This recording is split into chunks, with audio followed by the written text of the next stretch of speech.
আসসালামু আলাইকুম। কুয়েতে ভিসার দালালদের পক্ষ নিয়ে সংবাদকর্মীদের বিরুদ্ধে প্রবাসীর অভিযোগ। বিস্তারিত জানতে সম্পূর্ণ ভিডিওটি মনোযোগ সহকারে দেখুন, কেননা এটি একটি গুরুত্বপূর্ণ নিউজ হতে যাচ্ছে প্রবাসী ভাই ও বোনদের জন্য। কুয়েতে ভিসা ব্যবসায়ীদের দালালদের পক্ষ নিয়ে বাংলাদেশি সাংবাদিকদের বিরুদ্ধে অভিযোগ করেছেন রফিকুল ইসলাম নামের এক প্রবাসী। শুক্রবার 12 সেপ্টেম্বর বাংলাদেশ দূতাবাসে আয়োজিত গণশুনানিতে প্রবাসী সাংবাদিকদের নিয়ে অভিযোগ করেন তিনি। গণশুনানিতে রফিকুল ইসলাম বলেন, এখানের সাংবাদিকরা যারা আছেন তারা ভিসা ব্যবসায়ী ও ভিসা দালালদের নিয়ে কথা বলেন। আমি ভিসা ব্যবসায়ীদের পক্ষ নিয়ে কথা বলতে চাই। মিডিয়া বারবার এই বিষয়গুলো বেশি প্রচার করছে। আমরা দালাল, বাংলাদেশিরা দালাল। তারা তুলে ধরছে আমরা একটা চোর, যা এখানে কুয়েতিরা দেখে, কুয়েত সরকার দেখে, এখানের এজেন্সিগুলো দেখে, তাদের মধ্যে নেতিবাচক দৃষ্টিভঙ্গির সৃষ্টি হয়। এতে বাংলাদেশিদের ভিসা পাওয়া কঠোর হয়ে যায়। তারা সাংবাদিকরা বাংলাদেশকে খারাপভাবে উপস্থাপন করছেন। খারাপ দিকগুলো বাদ দিয়ে ভালো দিকগুলো তুলে ধরারও আহ্বান করেন এই প্রবাসী। এই বিষয়ে জানতে চাইলে বাংলাদেশ প্রেস ক্লাব কুয়েতের সভাপতি সিনিয়র সাংবাদিক মঈনুদ্দিন সরকার সুমন অসাধু ভিসা দালাল চক্র ও তাদের কথিত মুখপাত্রদের হুঁশিয়ার করে বলেন, প্রবাসীদের কষ্টের ঘাম ও স্বপ্ন নিয়ে ব্যবসা করার দিন শেষ।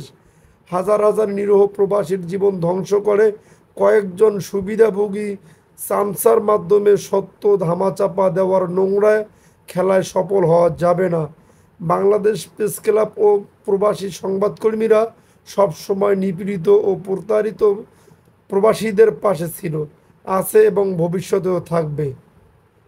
তিনি বলেন, দূতাবাস কিংবা অন্য কোনো প্রতিষ্ঠানে দালালদের প্রভাব খাটানোর চেষ্টা ব্যর্থ হবে। সত্যকে চাপা দেওয়ার ষড়যন্ত্র যত গভীরই হোক, প্রবাসীদের আর্তনাদ ও সাংবাদিকদের কলম তা উন্মোচন করবেই। মনে রাখবেন, ভিসা বাণিজ্যের নামে প্রবাসীদের সর্বনাশ করলে, প্রতারণার মাধ্যমে তাদের স্বপ্ন ভেঙে দিলে অথবা অন্যায়কে আড়াল করার চেষ্টা করলে প্রবাসীদের ঐক্যবদ্ধ শক্তি ও আইনের শাস্তি থেকে কোনো দালাল কিংবা মধ্যস্থতাকারী রক্ষা পাবে না। প্রবাসীরা আর নীরব ভিকটিম নয়, তারা সচেতন, সংগঠিত এবং অধিকার আদায়ে অটল। তাই অসাধু চক্র এখনই সতর্ক হন, নইলে পরিণতি হবে ভয়াবহ। সত্য ও প্রবাসীর অধিকার কখনো পরাজিত হবে না। শুক্রবার বাংলাদেশ দূতাবাসের গণশুনানিতে অসাধু ভিসা দালালদের পক্ষ নিয়ে সাংবাদিকদের সংবাদ প্রচার বন্ধ করতে দূতাবাসে অভিযোগ করার পর সেখানে উপস্থিত বাংলাদেশ প্রেস ক্লাবের প্রচার সংবোধক মহসিন পারভেজ তাৎক্ষণিক উচিত জবাব দেন। এজন্য মহসিন পারভেজকে সাধুবাদ জানান বাংলাদেশ প্রেস ক্লাব কুয়েতের সভাপতি।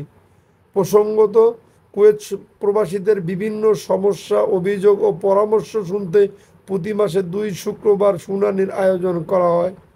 এই গণশুনানিতে উপস্থিত থেকে সমস্যার সমাধান ও প্রশ্নের জবাব দেন রাষ্ট্রদূত মেজর জেনারেল সৈয়দ তারেক হোসেন, কাউন্সিলের দূতালয় প্রধান মনিরুজ্জামান, মিনিস্টার শ্রম আবুল হোসেন, কাউন্সিলের পাসপোর্ট ভিসা সচিব ইকবাল আক্তার।